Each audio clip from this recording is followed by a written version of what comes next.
Hey, I was actually lucky enough to get my hands on a Smith & Wesson M&P shield in 9mm. It very recently came out, I believe in 2012. It's been out of stock at pretty much every retailer in my area until I just so happened to get lucky. So, I'll start with extra magazine here. This is the one with the grip extension. And got the actual pistol here. I'll set that aside for the moment. This is all just container. The standard lock, 2 keys. The casing from the factory fired cartridge. Looks like they used just some Winchester. And manual. Fairly basic. If you got a chance to get yourself an NRA pen and whatnot. Anyways, I'm here for the pistol, not for the paperwork. So, here we go. Comes with the block there to make sure there's nothing in the chamber. Safety on. There we go. That out of there. Alright, so basic features on this gun would be safety right here. It is not ambidextrous. Does not look like you could even try and change it if you wanted to. So that's a bit of a downside for those lefties out there. I got your nice little slide release, textured. Feels pretty good, really reactive. And I bet you probably could switch that over, but yeah, maybe not. It doesn't look like the same size. Anywho, got the safety there on the trigger itself. It's the two-part trigger that has that little piece of plastic that won't allow it to go through. Here's your slide release, and here's your takedown. Overall, this pistol is really light, really thin. If you want a concealed option, but you want to have, a good 9mm or 40 Smith & Wesson, this is going to be right up your alley. It's basically the same size as the LC9 or the Walther is the PPK, I think is what it's called. Came with a 7-round magazine and an 8-round magazine. The 8-round has the extension there at the bottom. Allows you to get a more complete grip on it if you have bigger hands like I do. The only gripe about the 8-round magazine I would have is that piece kind of tends to shift when you're sitting there trying to load it and you're holding on to the magazine. I find myself that since these springs are so stiff to start off with, that I actually kind of push that up a little bit, which isn't a big complaint. I mean, you can just slide it back down, but just saying that it does happen. You can take your magazines apart. There's a little takedown pin right there. I'll use the little safety device they sent with it. You pop that little indent right there in and slide this over. Keep your finger on it, otherwise it's going to fly off. This is not attached to the spring, so it'll go across the room. I learned that on other magazines before, so I haven't made that mistake on this one. You'll notice that the spring is shorter, or it's not as wide at the top as it is at the bottom. I'm sure there's something that I don't know. I guess it's because the magazine's tapered, but it's probably something else some engineer came up with. And the little piece here doesn't look like it would very easily get stuck in there or anything. So nice and easy mag to take apart. And I know that's not really something that most people worry about, but to me it's something I like to be able to have the option to take my magazines apart every once in a while and get them cleaned up. And especially if they're acting a little funny, I can throw a little lube in there or whatever may need be. You just pop this all back together. It's real simple. I've heard powdered graphite works well in magazines, but I've never really had to do too much to them. I've taken my Glock 1 apart a couple times and cleaned it out because I do shoot that gun fairly often. Chose the 9mm primarily because that's what most of my pistols are, is 9mm. It's easier for me to have one caliber than it is to have multiple calibers. However, I did find out later, which is unconfirmed, I haven't seen it myself, but I have heard that you can swap the barrel out on the 40 and put a 9mm barrel inside, and that it'll function just as well. Again, I can't attest to that because I haven't done it myself. So, a little bit about the sights here. They're real nice, solid metal sights, no plastic. You know, it's good. 3-dot system, fairly typical of what you're going to see in most pistols. So, nothing to be worried about. I like the fact that I actually have something I can see. You know, these sights are really prevalent, at least compared to some other pistols. And when I'm shooting it, I actually get a little bit more accurate, even though I'm a terrible pistol shooter. One thing I forgot to mention is this little hole right here between the slide and the barrel.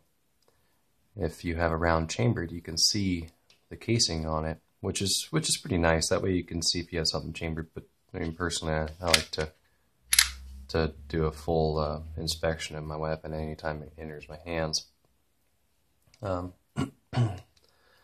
So if you want to do a takedown, go ahead and get that started. The rear sight, as you can see, is adjustable. I haven't bothered to mess with the front sight. It seems to be pretty well on anyway. So this gun overall, the only complaint out of the box I would have for it is that the springs on the mags are so tight, and the spring on the slide is so tight that it was hard for me to even. I mean, I'm a fairly normal sized guy. It was really tight. I mean, it just was. So I'll put an empty magazine in, get it back in a locked position, eject the magazine out. And this little takedown pin, you don't push it, you don't pull it, you just turn it just to there. It doesn't pop out like the M&P 22 does. And I've never taken down any other M&Ps other than this one and the 22, so I'm not really sure how that compares to the other ones, but I'm sure someone in the peanut gallery will be able to fill us all in on that. So leave the safety off, release the slide. Pin will stay like that, and then all you have to do, pull the trigger. I'll actually release the slide, comes right off. It's kind of easy to actually get this a little bit crooked when you're putting it back on. It seems to be a bit picky the first few times I did it, and now it's more accepting of my clumsiness. The spring here, real tight. It almost seems like it should rest on something a little bit better than that, because if you look at the edge on that, it's just not, I mean, look at this. This just does not look like that it would stay very well, but I guess that it really doesn't have anywhere to go. So, it's fine. I don't really have any complaints about it. It hasn't shown any problems with functionality. It just seems kind of odd. And once you take the spring off, kind of a double spring, I guess, what you call it, you pop the barrel out. Barrel's fairly short. I'm not really too worried about the specs here on the computer, so you should be able to look that up on your own. Fairly short barrel, but for the length of the barrel, it's actually pretty accurate. It's more accurate than I am, at least. And it's not really saying a lot, but I could do a full takedown and get all the guts out of the slide here, but I just, this video is more intending to kind of show people what it looks like in your hands, kind of give you a size comparison of of just, I don't know, the size. You can see how big it is. But barrel pops right in. Put that spring on there. Be nice and flush. And put that slide on right on the top there. And this is the part that kind of gets me. It seems kind of weird because you can't put a mag in to actually, I don't think you can. Oh, never mind. So yeah, you just put a mag in and then lock it back, and you'll be fine. I was, previously, what I was trying to do wasn't really working out very well for me, was trying to cock it back and then force the slide release up to get it locked back, but I was having a hard time with it. It's just, I think I need to do some breaking in on this gun in particular. Look, I think I need to put a few hundred rounds through it because it's just, everything's just kind of stiff on it. But that's fine, because to me, if you're going to buy a pistol for protection, oh yeah, finish this off. All you have to do is that, and it's ready to go. Yeah, those buttons are stiff.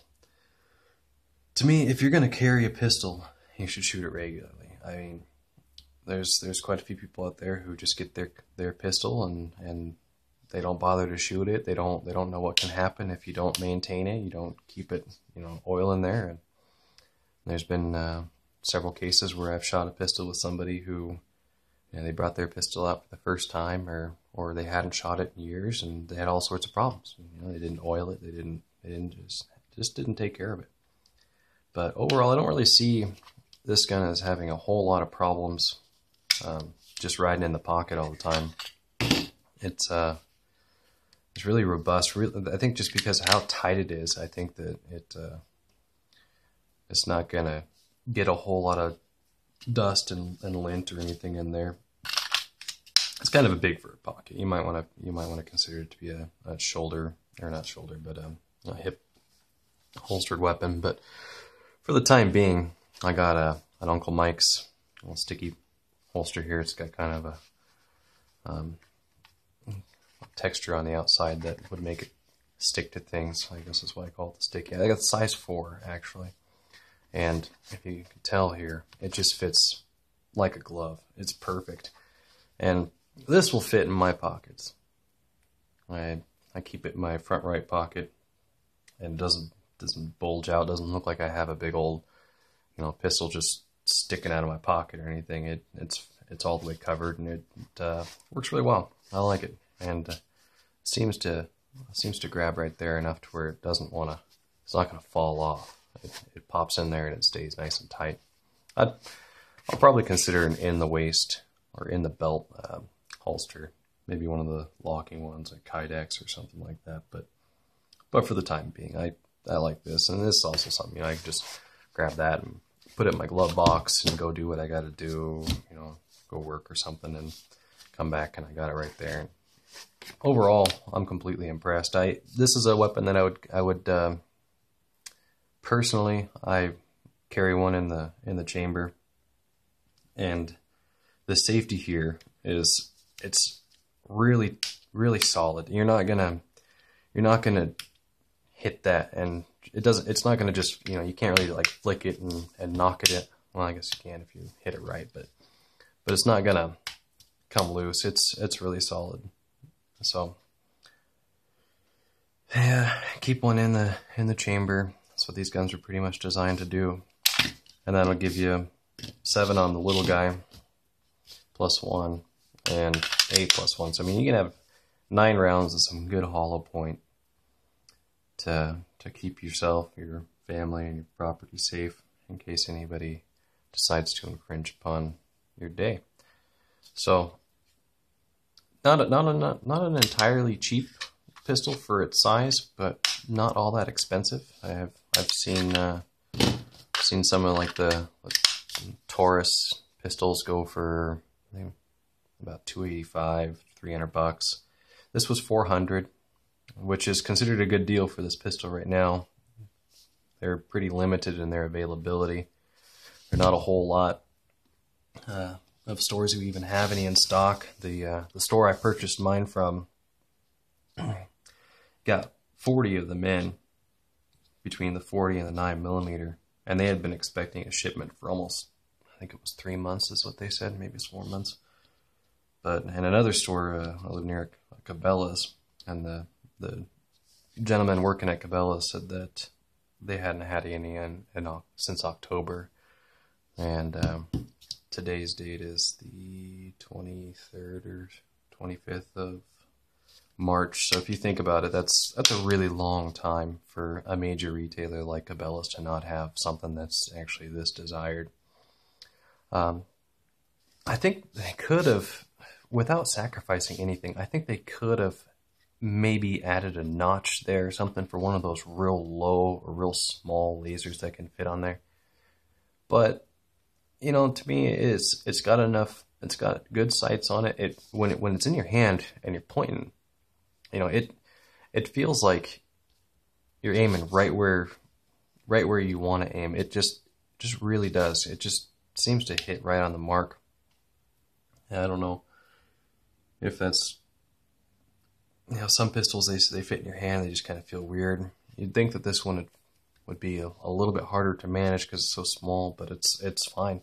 And right out of the box, I had some 115 grain,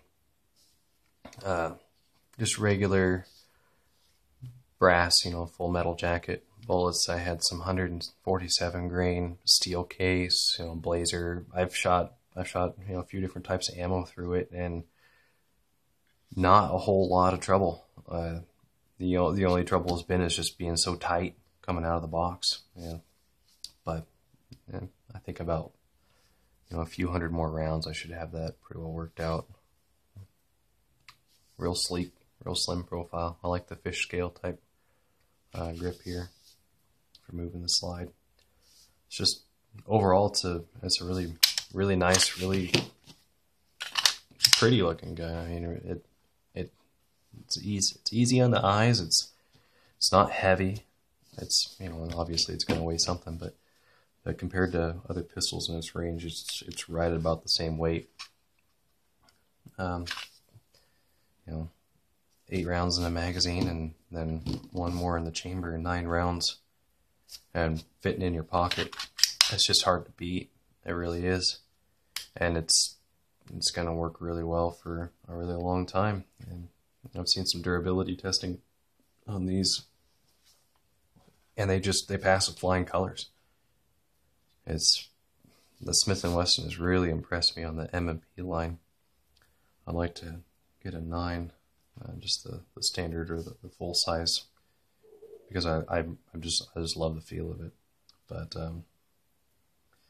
anyways, if there's any more detailed review type questions that anybody may have, or if anybody wants to see me take down the guts of the upper slide there, I'd be more than willing to do a video on that. Maybe I'd even, you know, pull the pins down here and drop all the hammer or drop the trigger out of it and drop everything. It is a striker fired weapon, which I neglected to mention, which I'm starting to really be very fond of. The hammer, it seems like there's just a slighter delay between when you actually go past the break in the trigger and when the weapon actually responds to that, versus the striker. It seems almost, you just can't tell. It's like instantaneous. As soon as that trigger breaks, you're already feeling recoil. It's crazy. But another beautiful gun from the Smith & Wesson family, and I wish they would have sent a little bit of a cleaning kit or something even resembling a cleaning kit with it. But hey, it has 2 mags with it. I can't really complain. $400, I mean, come on. But yeah, this is going to be on my person for quite a while. It'll be my everyday carry. And you know, maybe I'll be out there to someday when maybe one of you viewers is in trouble, and maybe I can give you a hand. So anyways, this is the Smith & Wesson M&P Shield in 9mm.